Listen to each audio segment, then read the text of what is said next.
Okay, so after yesterday's assignment, you should have answered all these questions using information from the chart as to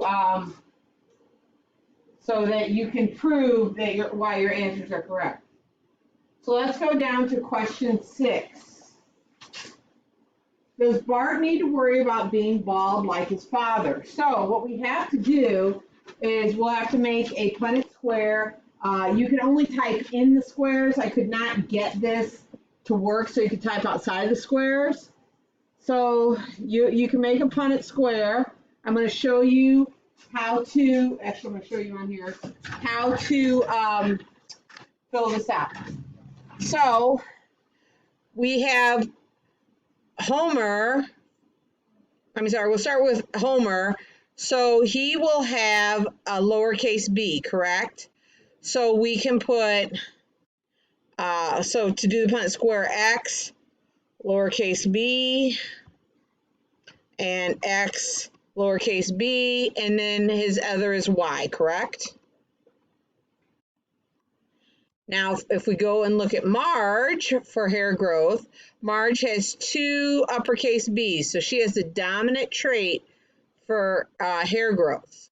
So now we'll just do x, capital B, x, capital B, x, capital B, and x, capital B.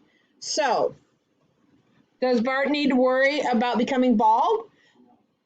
No, because these two on the right, would be Bart's genotype because he has XY because he's a boy, right?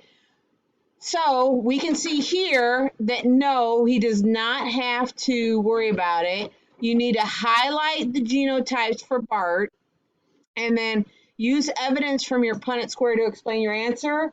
What would we say? How would we explain that? Someone tell me. Use the words dominant or recessive. Yes. Correct. So any Punnett square that could be Bart, which would be this one or the one below it, only have the dominant gene, and the dominant gene is for keeping the hair. Correct.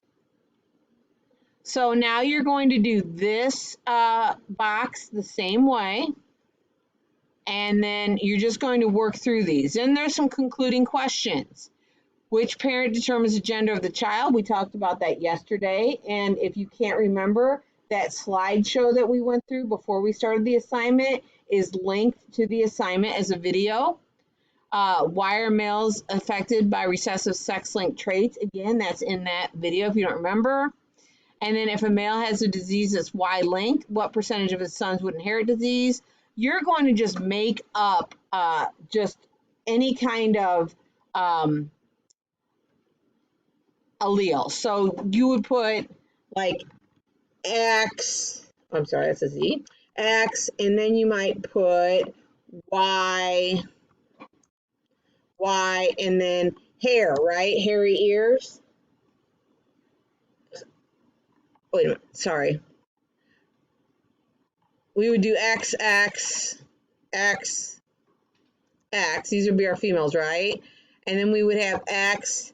And then if the father has hairy ears, let's say that's a recessive trait, which it is, we have Y, and then we have a lowercase h, X, Y, and a lowercase h. And you're going to explain why all the sons would have a Y-linked, what percentage would have inherit the disease. Please pay attention. It says sons, not children. That's very important. And then here, you're going to fill out the Punnett square again. And you're going to explain what percentage would be carriers for the Y-linked disease and why. So that's all you're doing today. This is due tomorrow. Is there any questions on the rest of this? Yes. How do I catch up the day prior? The video is on the classroom. So, any other questions? Okay, that's it.